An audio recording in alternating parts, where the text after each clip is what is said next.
Hi friends! Today we're talking about replacement does and how and why our management system has changed over the past couple of years. Should you breed your does to kid as yearlings or 2-year-olds or something in between? It's a question we hear a lot and every breeder does it differently, so I'm going to walk you through the evolution of our breeding plan and what we're doing now. By the end of this episode, you'll be able to plan your doe management with confidence. Hey friends, welcome to the Get Goat-Wise podcast. Are you longing to raise goats and other animals for food but don't know where to start? Do you want to be more self-sufficient and less dependent on the grocery store? Do you wish you had a mentor to walk you through raising livestock? Hi, I'm Millie, animal scientist, cattle girl turned goat rancher, co-owner of Dry Creek Livestock, and simple living enthusiast. For 15 years, I've been on a mission to raise all of our own meat, eggs, and dairy. Here, we'll talk about raising goats and other homestead livestock, how to create sustainable animal management systems that actually work, and a bit of off-grid life with kids and livestock. If you're ready to take control of your food supply, raise livestock with confidence, and provide your family with the most nourishing meat, eggs, and dairy available, you're in the right place. Kick off your muck boots, pour a cup of coffee, and let's talk livestock. Hey there! Do you want to hang out with like-minded folks who are also interested in raising their own livestock and seeking self-sufficiency? Inside the free Raising Goats and Homestead Livestock community, you'll get tips on raising goats and other livestock and ideas to increase your self-sufficiency. Join now at bit.ly/getgoatwisecommunity. You can also become an insider and get weekly emails from me with the latest podcast episode, tips on raising goats and other livestock, real-life information about self-sufficiency and living off-grid, and early bird access to special offers. Sign up at bit.ly/getgoatwiseinsider. We are getting closer and closer to opening up our direct meat sales, and you'll want to make sure you're on the insider's email list so you'll be the first to know when it opens up. And I think there might be some special savings just for listeners of the podcast. It's finally here. Christmas is just a couple days away, and we are finishing up some things we do each year, but for the most part, our Christmas is much more peaceful than it has been in years past. Our 4-H club volunteers to wrap gifts at the local farm store. We start the Friday after Thanksgiving and wrap 2 days a week and the 2 days before Christmas. So we'll spend Christmas Eve helping out the people who are finishing their shopping at the last minute.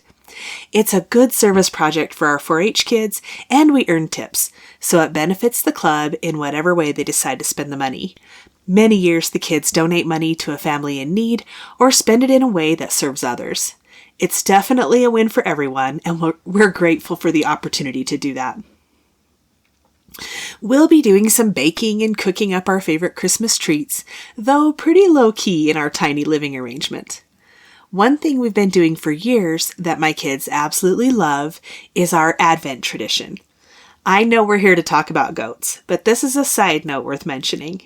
We have a traditional Advent wreath with 3 purple candles and a pink candle and a white candle, and we read each night from one of a series of 4 books by Arnold Itriade, starting with Jotham's Journey. They're exciting and full of adventure, and they tell the Christmas story from the perspective of 4 different kids during the time of Jesus' birth. We read a different book each year, have the kids sign their names in the cover, and we rotate through the 4 books. Even as teenagers, my kids love this tradition. When they were little, I had to skim over some of the more exciting or scary-ish parts, but even with that, the stories are so good. Once all my kids are grown and moved out, I'll still read the books myself, and maybe the kids will call in and join me. I'll link the books in the show notes so you can check them out. And most importantly, let's remember the true reason for celebrating. For unto you is born this day in the city of David a Savior, which is Christ the Lord. Luke 2:11. On the ranch, there's no Christmas vacation. We took some cold does and Dairy Cross kids to the sale barn this week. Stacy and I stayed and watched the sale, which we rarely do, but it was fun to visit with buyers and see how our goats sold. This was the last sale until next year, so prices were pretty good. If you're new to goats and to the sale barn, the reason we don't stay and watch is because once we've dropped them off at the sale yard, they're not coming back home. There are a lot of goats from a lot of different places at the sale barn every week.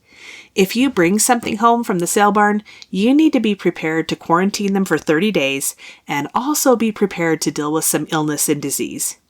We don't usually go in because we don't want to be tempted to buy them back if the price isn't as good as we'd like. That's just my opinion, and I think it's good to be aware of what you may be taking home if you choose to buy there.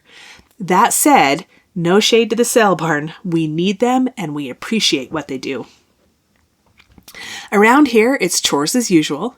If we still had the show goat herd, we'd be preparing for kidding. And if you're a listener raising show goats, this is a great time to make sure their mineral status is good. And if it's not, consider talking to your vet and giving them a shot of multimin a month before kidding starts. If you have a marginal mineral status, that injection can save kids. We don't use it in the commercial goats because we don't need it, but show goats have a higher requirement for microminerals because of the way they've been bred. So make sure you're on top of that. We're doing something a little different with the commercial kids and replacement does because of the space we have freed up since we don't have show goats getting ready to kid. Up until this year, we have chosen our replacement doe kids at weaning because we sold the wether kids and non-replacement doe kids right after we weaned them. Last year, once we chose our doe replacement does, we penned the doe kids separately and fed them as much as they wanted all winter, and we did not put a buck in with them. Prior to that, we exposed yearling does to breeding, meaning we put them in with a buck and gave them a chance to breed up, but our expectations were low. Some years we had a great breed up, some years not so great. We don't do that anymore. After a lot of reading and research and evaluating our results, we decided to let the doe kids grow for an extra year and get closer to their mature size before breeding. Economically, that is a hard pill to swallow, skipping the potential kids born to the yearling does. That's the equivalent of not breeding your heifers to calve as 2-year-olds. Why did we make that decision? Well, there were a few reasons. There's some research done in cattle that shows if you skip breeding heifers to calve as 2-year-olds, their productive life will be longer and they'll have more calves at the end of their productive lifespan, which will more than pay for the skipped first calf.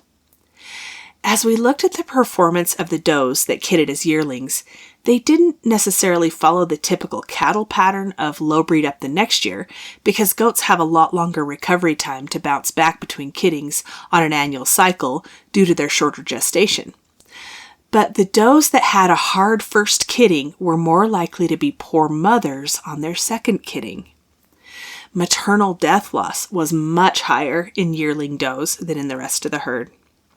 And sometimes we'd see stunted growth and they'd still be small going into breeding season the next year, especially if they had just raised twins. They didn't look as healthy due to the demands of growth plus gestation and lactation on top of that. And once we quit feeding grain and switched to grass only, the issues were compounded. The doe kids grew slower, and those that did breed up weren't big enough at kidding and had a higher chance of problems. Ultimately, we decided last year to keep the doe kids separate for the breeding season and actually all winter so they didn't have to compete for feed. It's been fun to watch them all summer, just growing and thriving, and they look really great going into their first breeding season at 19 months old. The real test will be in how well they breed up, if they have singles or twins, kid with ease, and mother their kids well. Economically, if they twin their first year as a 2-year-old as well as the next year, they will have more than made up for the difference of feeding them for an extra year. Or if they single their first year and then have twins the next 2 years, that will calculate out too. That's based on what we've seen over the years for breed up as doe kids, death loss, and kid loss in yearlings. We may blood test or ultrasound the replacement does to see how the breed up is, rather than wait until kidding to find out. If you want to know more about age and size for breeding doe kids, check out episode 26. And for replacement doe selection criteria, listen to episode 27. I'll link both of those in the show notes. So this year, as we're building our direct-to-consumer meat sales, we're feeding all the kids. We really haven't sold but, a handful of bucks and the dairy cross kids. That's it. So we're feeding almost 100 kids right now. So we haven't chose our replacement does yet, partly because we aren't under pressure of selling to choose them, and we're taking advantage of the extra time. Why? Because it levels the playing field. Let me explain. Doe kids raised as singles had an advantage in growth. Doe kids raised as twins are getting a chance to catch up on growth with ample opportunity feed. Now, we want does to twin, so we want to give the twin does a chance to catch up and perform just on forage. When we do choose, the records from kidding will automatically eliminate some does as replacements, but when it comes down to how they look and how they've grown, a lot of the variables will have been removed and they'll have had a chance to perform on feed without milk for several months. That should give us a much better idea of which does fit our environment and management system the best, taking some of the guesswork out that we had to do when we were selecting them at weaning. This is going to be a fun year of learning and fine-tuning our production plan to optimize our meat goat production, and I'll be sharing it all on here, the good and the bad, because I think it's important to celebrate the wins, but also talk openly about the losses and be real about the challenges and opportunities of raising goats. I'm blessed to live this life and share it with you. Thanks for joining me each week, and I wish you and your family a very Merry Christmas. Hey there, thanks for listening today. I'm so glad you're here. If this episode helped you or encouraged you in some way, share the link with your homesteading friends. And if you really want to help me out, click on over to Apple Podcasts and leave a rating and a review. You can connect with me on Instagram or email linked in the show notes, and meet me back here soon for more Get Goat Wise.